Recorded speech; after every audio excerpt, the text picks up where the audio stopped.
entire Republican Hunter Biden, Joe Biden fairy tale has burst and collapsed to the ground, pinning Jamie Comer and Chuck Grassley and Ron Johnson and Lindsey Graham and Fox News under the tons of rubble. And the fascists' pretend FBI plant, the man they swear was really behind January 6th, has decided to sue Fox and maybe Tucker Carlson separately. The so-called missing Hunter Biden witness doesn't have evidence of Chinese bribes of the Bidens. He turns out to be a Chinese spy who was bribing a member of the Trump transition team and maybe others. The so-called IRS whistleblower, whose entire life consists of swearing that the Attorney General refused to grant a U.S. attorney the authority to prosecute Biden, has been completely contradicted by that U.S. attorney, who says the Attorney General granted him the authority to prosecute Hunter Biden anywhere in the country. The attorney for the so-called stage manager of the insurrection, around whom Tucker Carlson built a short-lived career but a long-lived conspiracy, says the 4-month grace period is up and he is preparing the lawsuit of Ray Epps versus Fox. It's Comeuppance Day! We'll start with the missing witness, and now we know why he was missing. Gol Luft fled the country in February to avoid arrest on federal charges filed against him then, but only unsealed last night, that, quote, for years, he and others, known and unknown, engaged in multiple international criminal schemes, including the scheme to act within the U.S. to advance the interests of China. There's bribery, there's arms dealing, 4 separate arms dealing charges. There's failing to register as a foreign agent. There's violating the Iran embargo. There's his status as an Israeli spy, a lieutenant colonel who was moonlighting as a Chinese spy. There's literally a maximum sentence on all counts of 100 years. Your witness, Chairman Comer. Quote, Luft agreed to covertly recruit and pay on behalf of principals based in China, a former high-ranking U.S. government official, including in 2016, while the former official was an advisor to the then president-elect. Tim Miller of The Bulwark and a couple of other reporters suggest they know who that is, and it's a surprise. Miller writes, if you are to believe the Gol Luft video, it seems like the person getting the payments was former CIA Director James Woolsey, who ended up quitting the Trump transition team in early 2017, unquote. In short, the bombshell witness who was going to blow the roof off the Hunter Biden scandal and make it into a Hunter Biden gun scandal and make it into a Joe Biden scandal and make it into a the president took millions in foreign bribes scandal and make it into a Biden China scandal was actually running guns and bribing the Trump team himself on behalf of China. Oh, and he fled to Cyprus. So he isn't a missing witness. He's a missing Chinese spy. It's Comeuppance Day. Then that was only the second half of Comeuppance Day. The U.S. attorney overseeing the Biden tax and guns and drugs case, who has repeatedly said he was in no way limited by Attorney General Merrick Garland in his prosecution of the president's son, finally gave up with the low-key hints and spelled it all out in a letter to that desperate, clutching, paranoid, shamed Trump flunky Lindsey Graham, that the, quote, Biden whistleblower, unquote, upon whom that entire end of this fake scandal depends, is completely wrong or worse.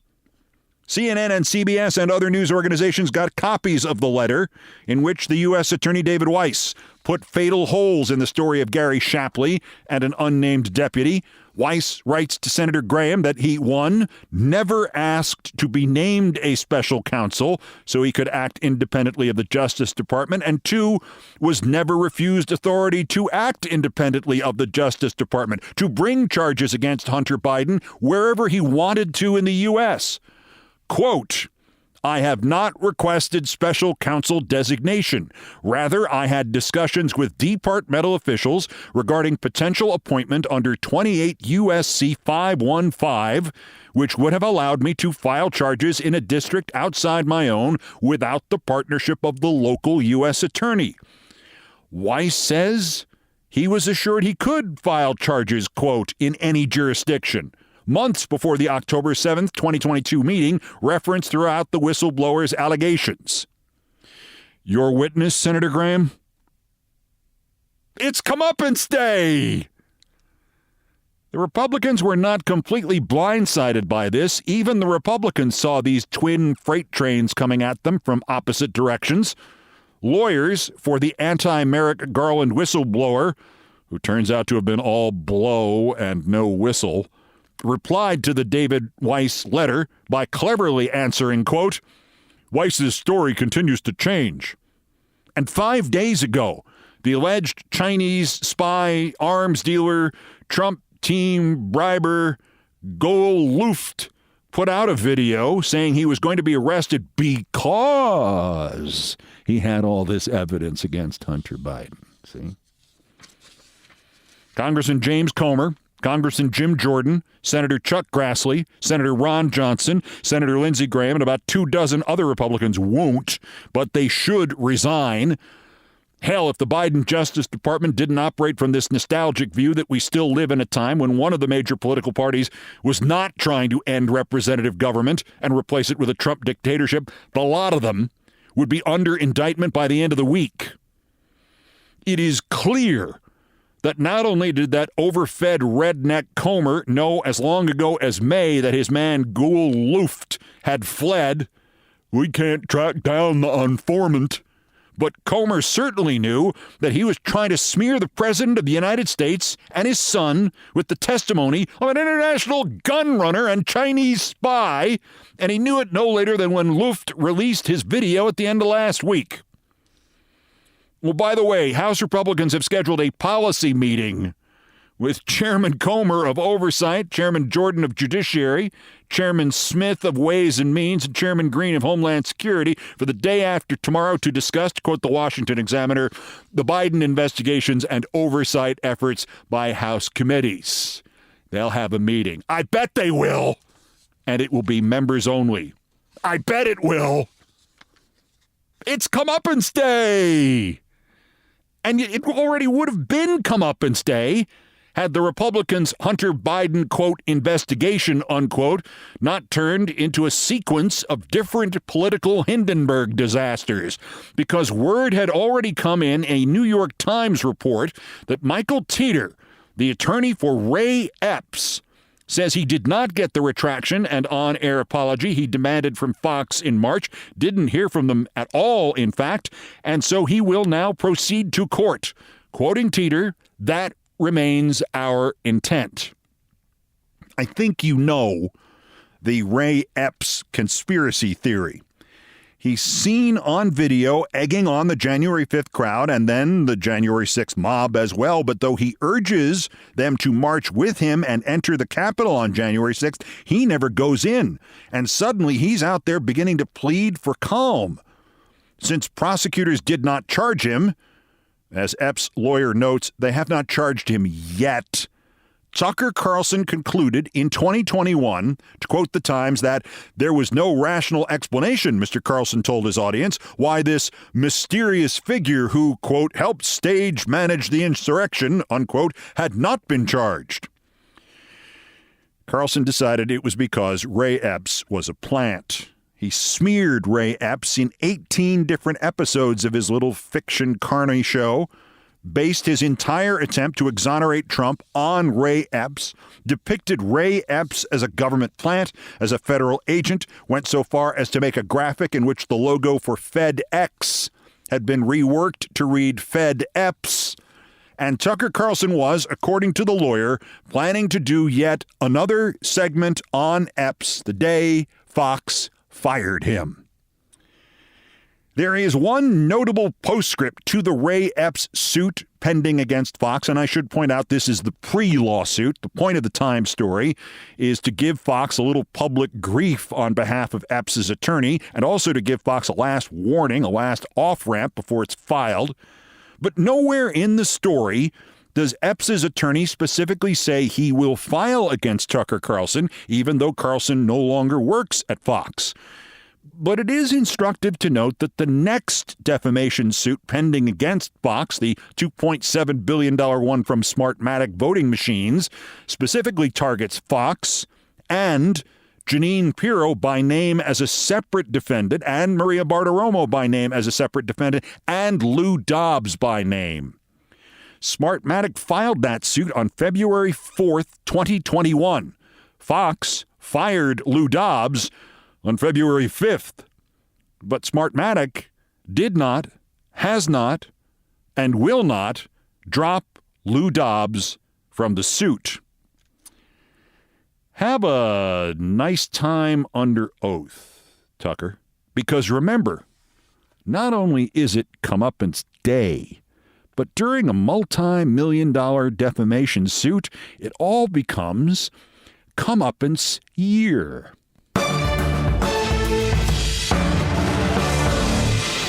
By the way, Jamie Comer's committee to legitimize half-baked rumors to scare stupid people, the one at the center of the Hunter Biden scandal with the totally credible witness who, oh, by the way, is a Chinese spy who bribed somebody on the Trump team and then ran guns and then ran away. The Comer committee's moving on to a new topic today. It takes on COVID. The key witness, Scripps research evolutionary biologist Christian Anderson, who 4 months ago responded to new genetic data from the food market in Wuhan by saying, quote, the data does point even further to a market origin. But of course, that's not why Comer wants Anderson to testify. In January 2020, Anderson had emailed Dr. Anthony Fauci and said that some of the early knowledge of the features of COVID-19 made him wonder whether it might have been engineered. You watch. Anderson will try to talk about the new evidence and the conclusions of 3 years of studying this. Comer will try to silence him on that and force him to talk only about the 2020 email. Because among other things, Jamie Comer is too stupid to ever learn anything. And in passing, I'd just like to remind Congressman Comer that the best known of the congressional blacklisters, the chairman of the House Un-American Activities Committee, J. Parnell Thomas, who helped send the screenwriter Ring Lardner Jr. to the federal prison in Danbury, Connecticut, was himself convicted of fraud in a kickback scheme, and J. Parnell Thomas wound up in the same federal prison in Danbury, Connecticut, down the hall from Ring Lardner Jr. One other political note. Dr. Cornel West has done some extraordinary work in his life. His staunch left-wing opinions, his ceaseless fighting for racial justice have been beacons at times. I have gotten his greeting of comradeship. He has called me Brother Olbermann, and I was very pleased to hear it. And now, to borrow the phrase from the TV series The West Wing, Cornel West is being played like a $2 banjo. West is running for president as an independent, and if it were not obvious that he is being manipulated by and exploited by Trump and the fascists just to siphon off votes from President Biden, West should have gotten that message yesterday when his candidacy was endorsed by Jill Stein. And if West still didn't get that message, that he has whored himself out to Trump and people who would literally deny him his right to vote if they could based on the color of his skin, yesterday West tweeted this mindless drivel. Quote, let us not be deceived. NATO is an expanding instrument of U.S. global power that provoked Russia into a criminal invasion and occupation of Ukraine. We must stop the war and embark on diplomatic talks that should lead to a just peace. The Democratic Party is a party of war and Wall Street targeting Russia and China. Let us save our democracy and world by dismantling U.S. militarism at home as in cop cities and abroad. Cornel West can right off.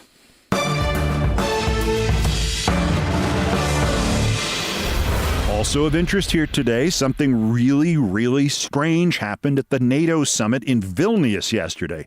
Turkey not only continued to block Swedish entry into NATO, but its leader, Erdogan, insisted it would continue to do so until Turkey was admitted to the European Union. And then a couple of hours later, literally a couple of hours later, it was announced that Turkey is supporting Sweden's admission to NATO, which means it's a lock. And nobody even mentioned that other part about Turkey and the EU. Well, it was Comeuppance Day, wasn't it? That's next. This is Countdown. This is Countdown with Keith Olbermann.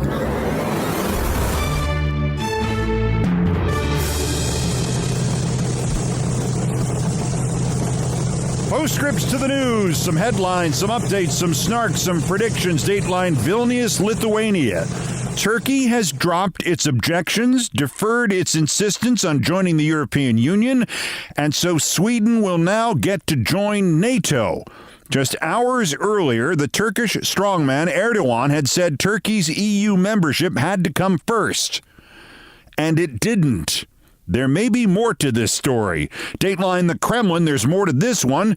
He didn't want to take over the country. He just wanted to take over Putin's schedule. Russian government spokesman Dmitry Peskov reveals that 5 days after Evgeny Prigozhin began and then suddenly stopped his march to Moscow and instead fled to Belarus, he returned to Moscow to meet with Putin, and he and the Wagner Group pledged fealty to Russia and Putin.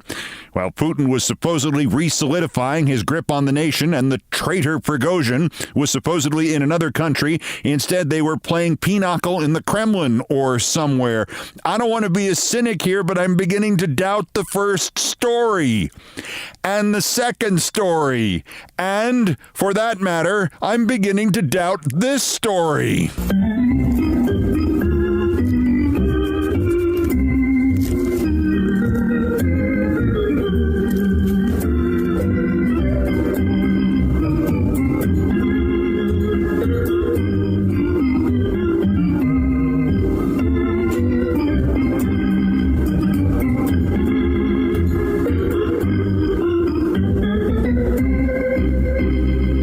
Nancy Faust. Dateline Kabul, Afghanistan. Anas Haqqani has endorsed Twitter. Quote, Twitter has two important advantages over other social media platforms. The first privilege is the freedom of speech. The second privilege is the public nature and credibility of Twitter. Twitter doesn't have an intolerant policy like Meta. Other platforms cannot replace it, he writes. And who is Anas Haqqani? He's one of the leaders of the Taliban. Congratulations on the endorsement. Yay, Elon Musk. The Taliban. Holy.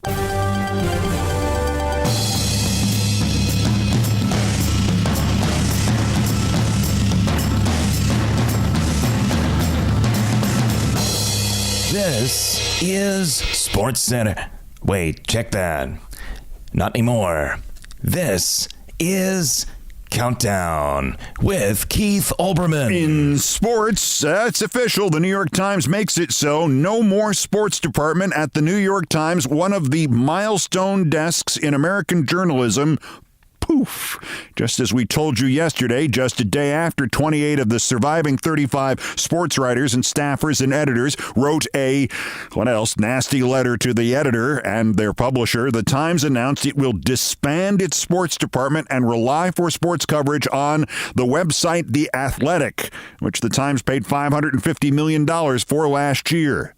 By the way, The Athletic is a non-union shop.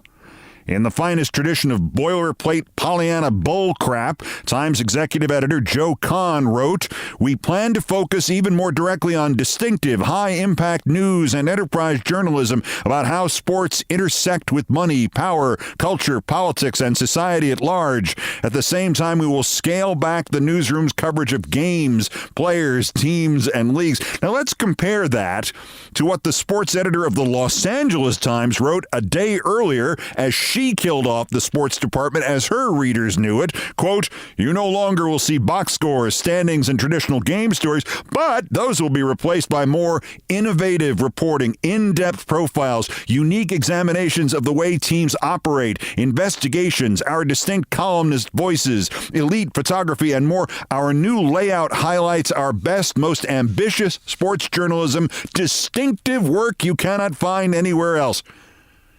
Between these two, all the test-marketed word salad buzzwords are there. High impact, intersect, innovate, elite, and best of all, while the New York Times only used distinctive, the LA Times managed to work in both distinctive and distinct. Translation to ordinary English? Everybody's fired.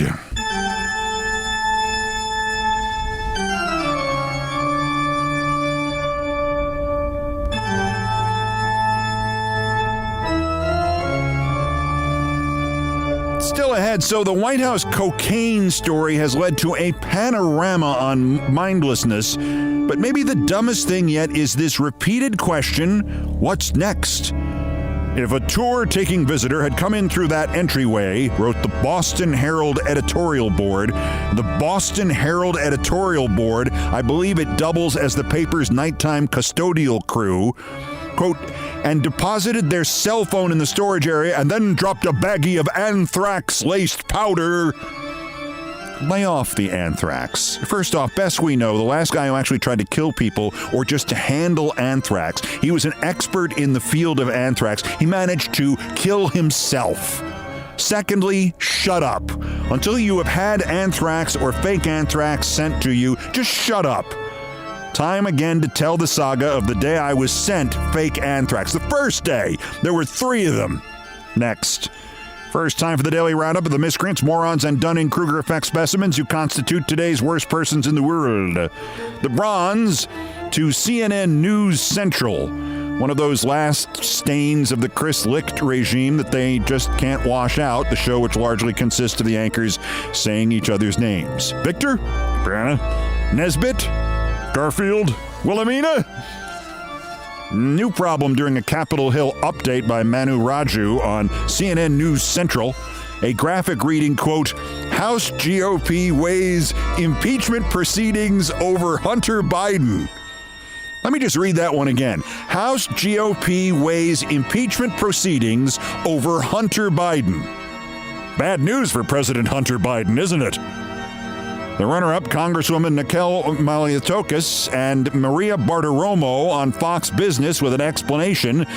It's number 7,000, I believe, for the cocaine found in a White House visitor's area. Malliotakis, who is a nitwit, explaining to Bartiromo, who is a defendant in a defamation lawsuit and is about to lose all the money she's ever had, that it is linked to what Malliotakis calls President Biden's, quote, support for drug cartels. No, the other one, President Joe Biden. She means President Joe Biden, not President Hunter Biden, I think. Bartiromo's response, quote, this is just sick. A Bartiromo-Malliotakis interview is not exactly going to overwhelm you with more IQ than you can handle. But our winner, Larry Nassar, the Michigan State and USA gymnastics physician, sentenced to 40 to 175 years in prison for sexually abusing athletes, while the infrastructure at both institutions protected him. Oh, bad news. Larry Nassar was stabbed in the back and the chest by another inmate at the U.S. Penitentiary Coleman in Wildwood, Florida. Nassar was reported to be in stable condition and is expected to survive. Here's hoping he enjoyed the examination by prison infirmary doctor Hannibal Lecter. Larry Nassar, today's worst person in the world.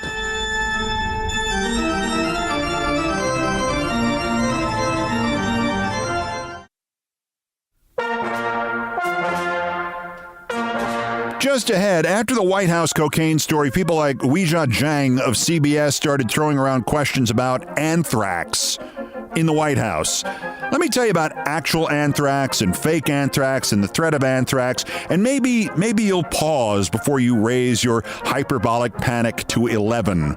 next time. Next. First time to feature another dog in need. You can help. Every dog has its day. Where there is life, there is hope, and there is Morty. And Morty, a medium-sized, everyday white, gray, and black mutt, is at AMA Animal Rescue in Brooklyn. He's a senior dog with some kidney failure, some dementia. He lost the ability to move his legs. With minimal treatment, though, the use of the legs came back, meaning he can have a high quality of life. About a year ago, I took in a dog with supposed dementia. I adopted him, and he's now 16. And he had a little cognitive loss, he really did, but nearly all of his problems were not dementia, they were bad teeth. We took out all his teeth, and he's now smart enough that he takes the hard treats that I give him, and he puts them in the water bowl, and then he comes back for them later and sucks on them like cough drops. So anyway, with that as an aspiration, AMA Rescue is doing a GoFundMe for Morty to get him some more tests and more medication and maybe some peace in this lifetime. Morty, AMA Rescue, Morty, GoFundMe. Or look for him on my Twitter and Threads feeds. Morty thanks you, and I thank you.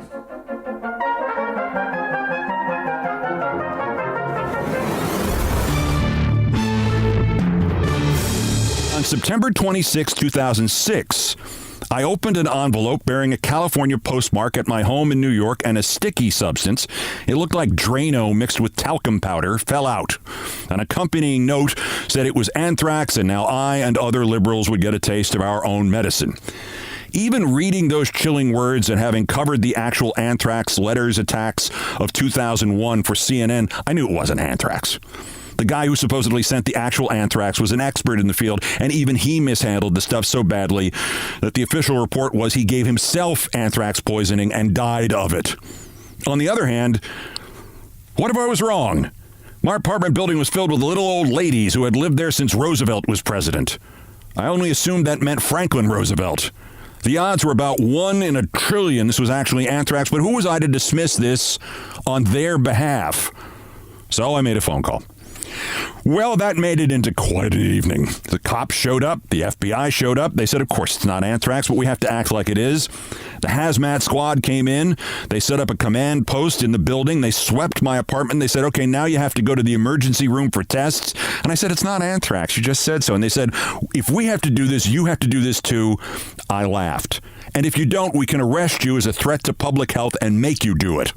So out I went into an ambulance, dressed in a hazmat suit, one size too small that really chafed in the groin. I spent the night getting checked out, and the FBI called back and said, it's like Drano with ivory soap flakes. But they also said there were other letters that had arrived that night and the night before and the week before to people like the chairman of CBS and David Letterman's office and Nancy Pelosi and the wrong Jon Stewart. And they couldn't make me do this, but it would really help if I did not report what had happened to me on my TV show just for one day, because they had a lead on the guy and they didn't want to scare him off. Naturally, I said, sure. The next day, while we were still observing the embargo on the story, my story, which actually happened to me, New York Post page 6 ran a picture of me with the headline, Powder Puff Spooks Keith, and making sure to identify me as, quote, can you guess? A frequent critic of President Bush's policies. It mocked me for not just assuming it was fake anthrax and ignoring it, and claimed I insisted the cops take me to the hospital. Quote, whether they gave him a lollipop on the way out isn't known. By the way, one of the anthrax letters in 2001, the actual anthrax letters had been mailed to the New York Post, and one of their staffers contracted the anthrax poisoning, but that didn't seem to matter anymore when it was a chance to take a shot at me. Anyway, as it turned out, there was a guy in California sending out these threatening letters, each with fake anthrax, to about a dozen people. He sent me 4 of them. I soon knew the FBI guys on the case by their first names. And one day I pointed out to FBI Doug that the last envelope had a barcode on it that maybe could track the guy. And he said, oh, you're right. And the next thing I knew, the FBI had videotaped the suspect mailing yet another letter to me from his home in Woodland Hills, California. And I swear to God, he actually lived in his mother's basement. And FBI Doug said, do we have your permission to pull the letter out of the mailbox and open it? And I said, sure. And the guy wound up going to prison for like 18 months. but not before FBI Doug said, by the way, the barcode you noticed, it was for the post office here, and that's where we found his address and the fact that he'd bought all this stuff and purchased a postal money order for $15 made out to the Katherine Harris for Florida Senate campaign. And that led us to his online history, which is all about how she is the most beautiful woman in the world, Katherine Harris, except for maybe some gal named Laura something, the most beautiful woman in history. And I said, Laura Ingraham. And FBI Doug said, yeah, that's it, Laura Ingraham. And if that isn't 10 years of my life in one sentence, I don't know what is.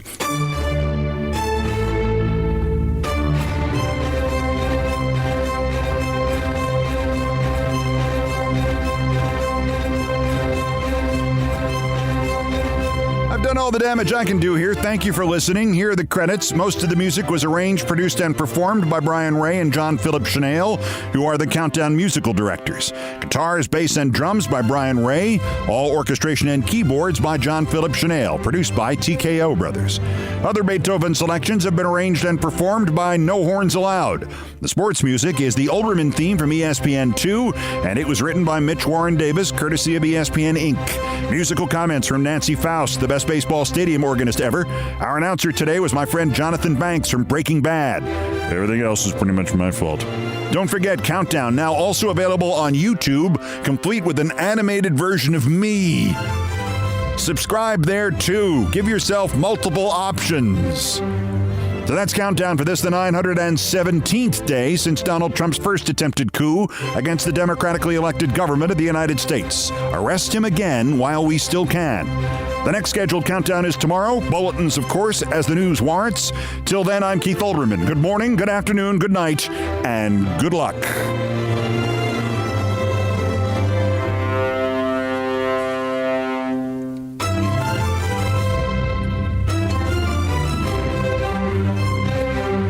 Food for everyone. Food for everyone.